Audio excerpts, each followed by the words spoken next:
Et si quelqu'un vous disait que toute la vie que vous croyez vivre n'est qu'une construction illusoire, créée par des systèmes que vous n'avez jamais consciemment choisis? Imaginez que la clé de votre liberté ne se trouve pas à l'extérieur, mais cachée en vous-même, gardée comme un code secret que presque personne n'a appris à utiliser. Depuis la nuit des temps, des fragments de cette connaissance ont été cachés à l'humanité. Non par hasard, mais parce qu'ils contiennent des principes qui régissent non seulement la Terre, mais aussi l'ordre cosmique. Cette sagesse a traversé les générations, voilée dans des textes sacrés, des enseignements de moines et des traditions orales que peu ont compris. Aujourd'hui, la science commence à confirmer ce que les cultures anciennes ont toujours su. L'univers est façonné par l'énergie et non par la matière statique. Combien de fois avez-vous fait de votre mieux en croyant que seule la discipline ou la persévérance suffirait? Combien de fois avez-vous visualisé, demandé, planifié, mais au final, avez-vous senti qu'il manquait encore quelque chose? Cette lacune n'est pas le résultat d'une incapacité, mais d'un conditionnement erroné dont nous avons tous hérité. Le monde nous a appris à chercher des réponses à l'extérieur, alors qu'en réalité, le code est en nous.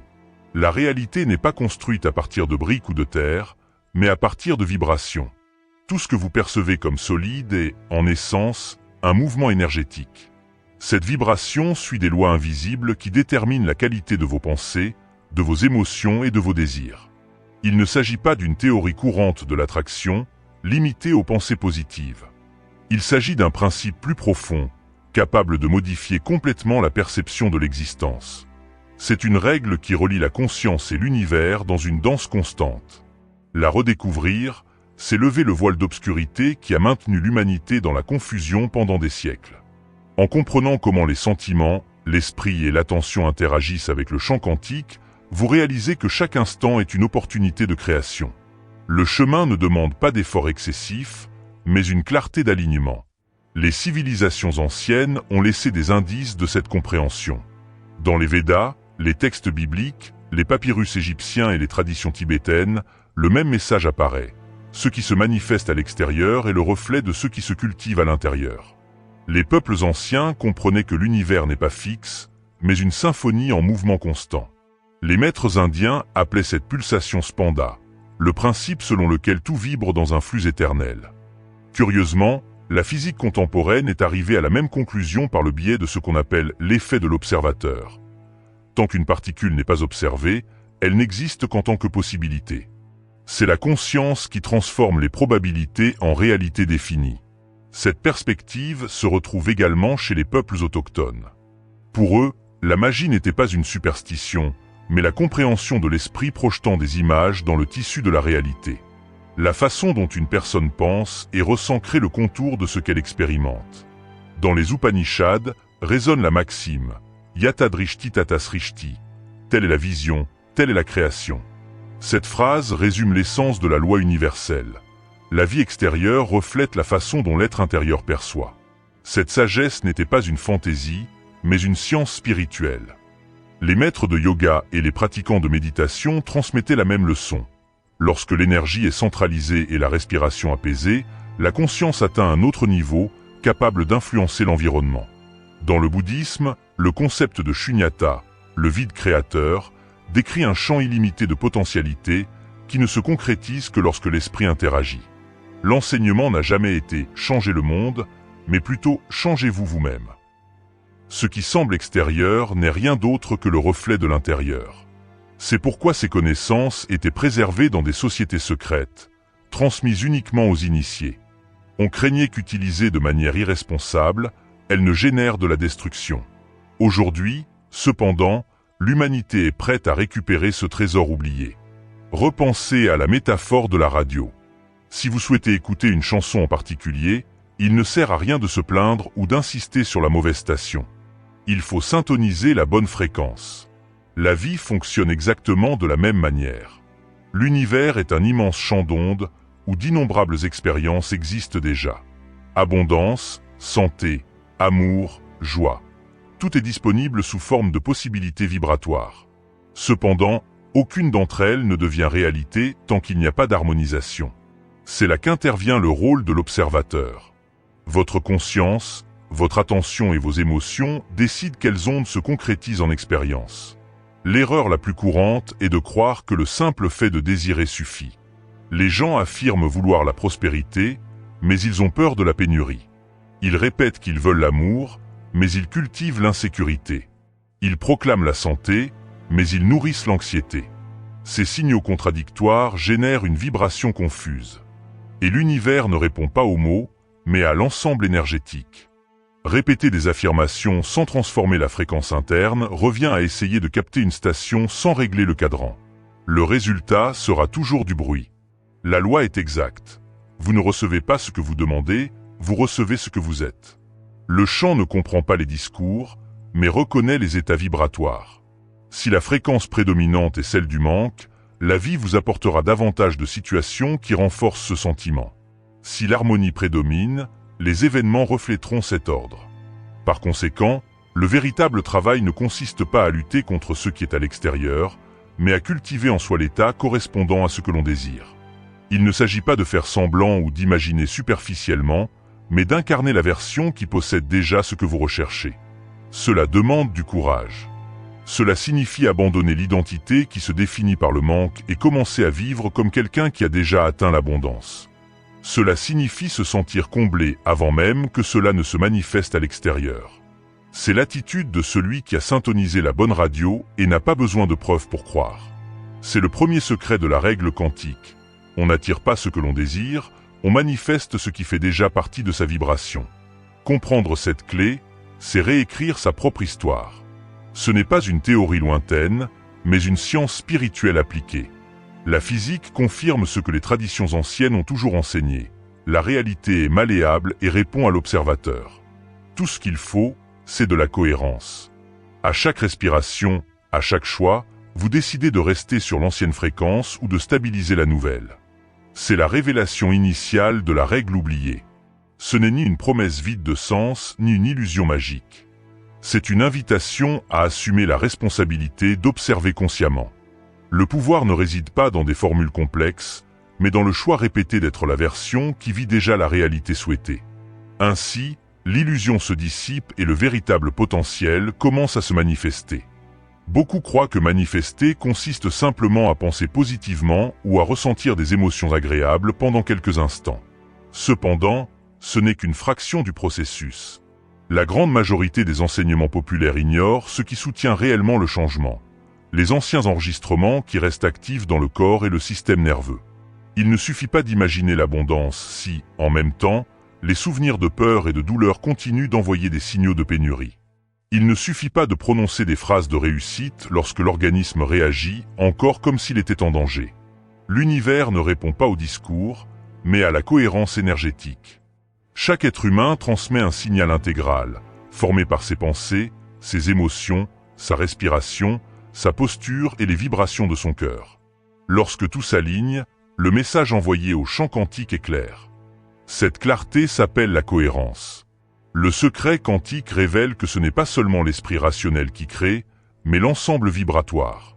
Tout comme deux particules intriquées restent liées même séparées par d'immenses distances, notre conscience reste également connectée aux multiples versions de nous-mêmes qui existent déjà dans différentes lignes temporelles.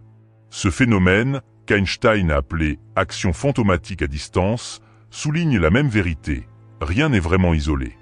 Chaque personne possède des versions possibles.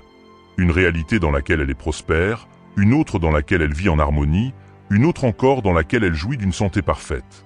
Ces versions coexistent en tant que possibilités, attendant le choix de l'observateur. Cependant, la plupart des gens restent en phase avec d'anciennes versions, façonnées par des expériences passées, des traumatismes familiaux ou des croyances héritées. Cet attachement n'est pas volontaire, mais résulte d'un conditionnement répété depuis l'enfance. Quand quelqu'un dit avoir tout essayé et ne pas avoir réussi à manifester, le problème ne réside pas dans l'effort conscient, mais dans les programmes inconscients qui envoient encore des signaux contraires. Le champ quantique ne bouge pas par obéissance ou par force de volonté. Il répond à la fréquence réelle.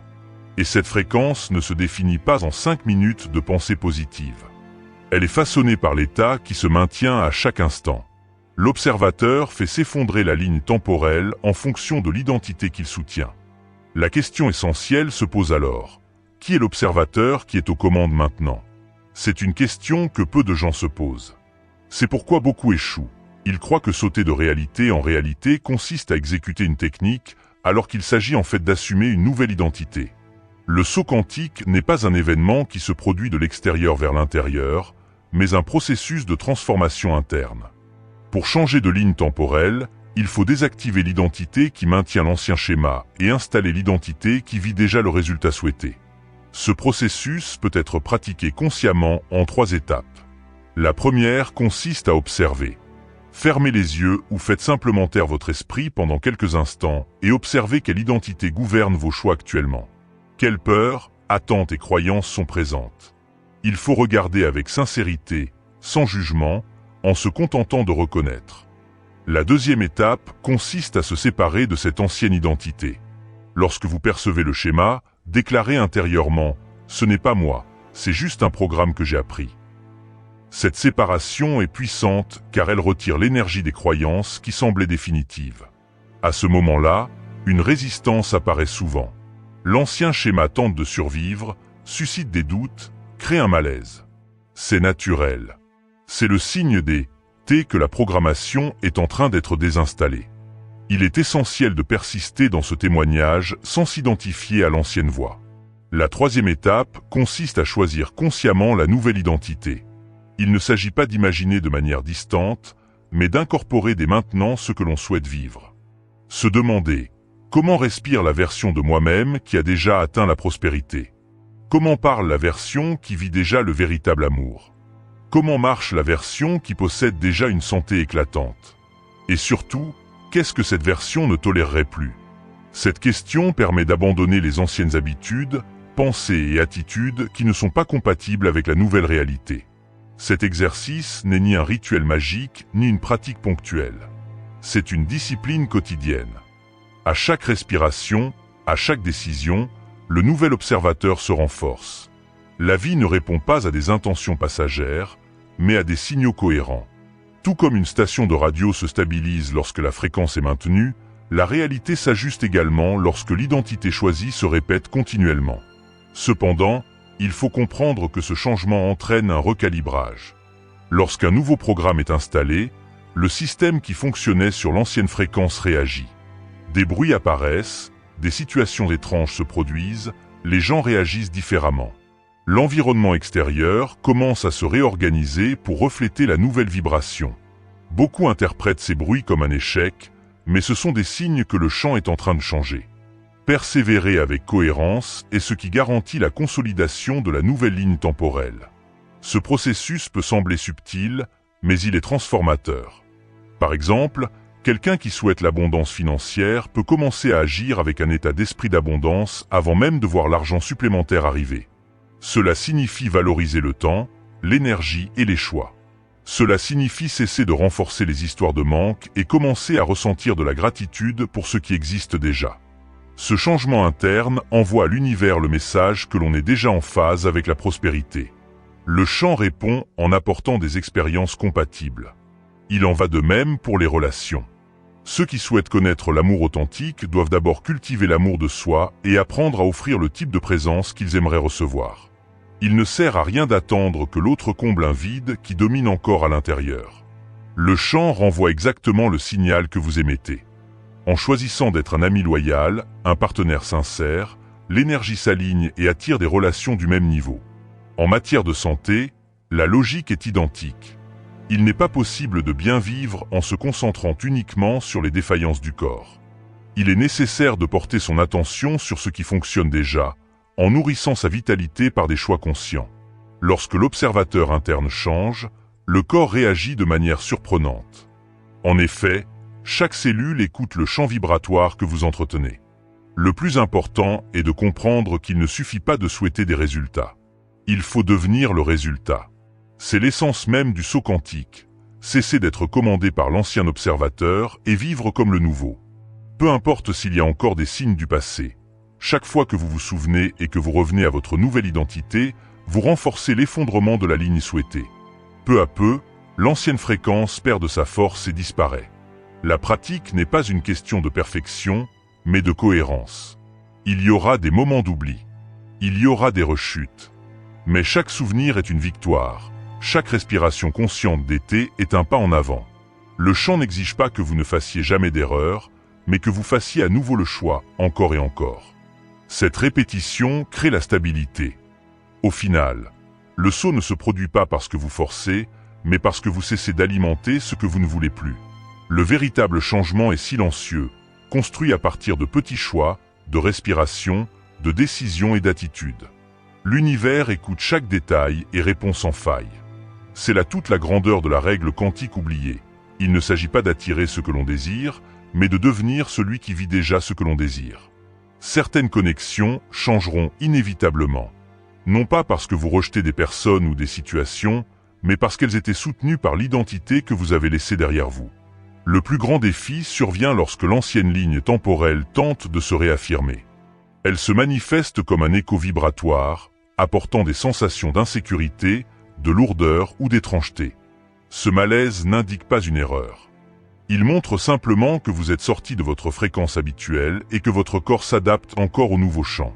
Il est naturel que des bruits apparaissent pendant la transition. Tout comme une radio qui capte encore des traces de la station précédente lorsqu'on change de fréquence, l'esprit enregistre des signaux de l'ancienne identité. Ces échos peuvent murmurer « Rien n'a changé, vous êtes toujours le même ». Cependant, ce bruit n'est pas une preuve d'échec, mais une confirmation de clarté. La transformation quantique ne se produit pas de manière linéaire. Elle désorganise ce qui ne correspond pas au nouveau et force la libération. Et ce qui est libéré résiste toujours avant de se dissoudre. Le danger réside dans l'interprétation de cette insécurité comme un signe d'incapacité. Beaucoup de gens abandonnent le saut à ce moment précis. Non pas parce que l'ancien observateur était meilleur, mais parce qu'il était connu. Le familier, même s'il est douloureux, semble sûr. Soutenir la nouvelle ligne temporelle exige une stabilisation. Cela ne signifie pas masquer son anxiété par des sourires forcés, ni nier ce que l'on ressent. Stabiliser, c'est répondre à chaque situation à partir de la nouvelle reconnaissance, même lorsque les résultats externes ne sont pas encore alignés. C'est agir avec dignité face au manque, parler avec intégrité au milieu de la confusion, respirer avec sérénité au plus fort de la tension. Chaque choix conscient renforce le nouvel observateur, et le champ répond à ce signal. L'univers ne mesure pas les intentions passagères. Il lit la cohérence. Il ne suffit pas de demander « Pourquoi ma réalité n'est-elle pas encore arrivée ?» La bonne question est « Sur quelle vibration me suis-je stabilisé aujourd'hui ?» Le véritable témoignage ne se produit pas dans les moments d'enthousiasme, mais dans les instants de doute. C'est là que la décision est mise à l'épreuve. Il peut arriver que l'on revienne à l'ancien schéma. L'oubli fait partie du processus.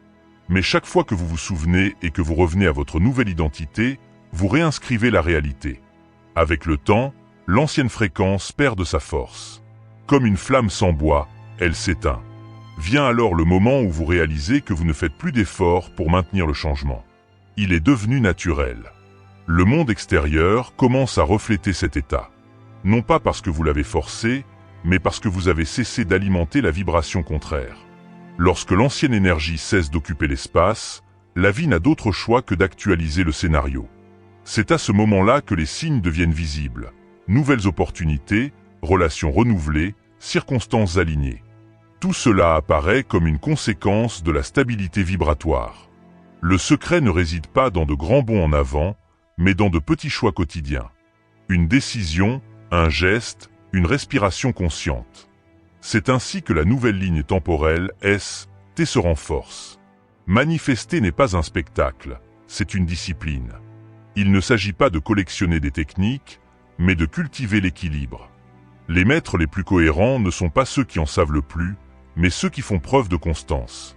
Lorsque l'on pratique l'équilibre, l'identité souhaitée cesse d'être une performance et devient une essence. Dans cet état, les réponses surgissent naturellement. Il n'est pas nécessaire de lutter contre les anciennes pensées. Elles apparaissent, mais ne trouvent pas d'espace pour s'ancrer. Ce ne sont que des souvenirs sans énergie. Transformer la connaissance quantique en comportement est ce qui consolide le changement. Ce n'est pas de la poésie, c'est de la pratique. La manière de parler, de marcher, de respirer et de choisir. Des émotions intenses peuvent apparaître, mais elles sont accueillies et libérées sans prendre d'identité. La parole change, le corps transmet une autre vibration. Non pas parce que vous faites semblant d'être nouveau, mais parce que vous avez cessé de reproduire ce que vous n'avez jamais été. C'est là l'essence même de la transformation. Les observateurs qui soutenaient l'ancienne réalité ont été remplacés. Non pas par magie, mais par des choix conscients, des respirations présentes et des attitudes répétées. La conséquence est inévitable. Les personnes, les circonstances et les opportunités commencent à se réorganiser autour de la nouvelle vibration. Le chant ne récompense ni ne punit. Il répond simplement au signal clair. Et que se passe-t-il ensuite? L'invitation à vivre cela au quotidien t'apparaît. Marcher, parler, respirer et décider à partir de l'identité choisie. Les défis continueront à surgir, car la vie n'élimine pas l'opposition. Mais désormais, chaque obstacle sert de preuve de cohérence. Il suffit de se demander, qui répond ici, l'ancien ou le nouvel observateur? Cette simple question est la porte d'accès. Vous n'êtes pas né pour vivre selon des règles externes, mais selon des signes internes. Et ces signes deviennent plus clairs à chaque souvenir, à chaque choix, à chaque respiration consciente. La vérité est que vous n'avez jamais été séparé de la ligne temporelle que vous désirez. Vous n'avez jamais été éloigné de l'abondance, de l'amour ou de l'harmonie. L'entrelacement a toujours été actif. Le saut ne vous emmène pas vers un endroit lointain. Il dissout simplement le voile entre vous et ce qui vous attendait depuis toujours. Lorsque cela devient courant, cela devient réel. La vie ne change pas par la force, mais par l'incarnation d'une nouvelle identité. Maintenant, inspirez profondément. Ressentez ce qui existe déjà en vous, pas ce que vous attendez encore. C'est le signe. C'est le point d'ancrage. C'est la preuve. Si vous avez trouvé ces mots aujourd'hui, ce n'est pas une coïncidence. C'est un rappel que vous êtes prêt. Ne laissez pas l'oubli vous faire perdre le contact. Restez Connect. Et si ce contenu a trouvé un écho en vous, ne laissez pas l'algorithme décider quand vous vous en souviendrez à nouveau. Aimez cette vidéo, abonnez-vous dès maintenant et partagez-la afin que davantage de personnes prennent conscience de cette vérité. Écrivez dans les commentaires la phrase « Activo mi nueva identidad ». Ainsi, vous scellez votre engagement envers la fréquence qui vit déjà en vous. Chaque geste renforce le chant. Chaque commentaire, chaque partage, chaque respiration consciente amplifie la stabilité. L'extraordinaire cesse d'être extraordinaire. Il devient quotidien. La vie ne change pas parce que vous avez insisté, mais parce que vous vous êtes souvenu d'être. C'est la victoire silencieuse. C'est la véritable manifestation.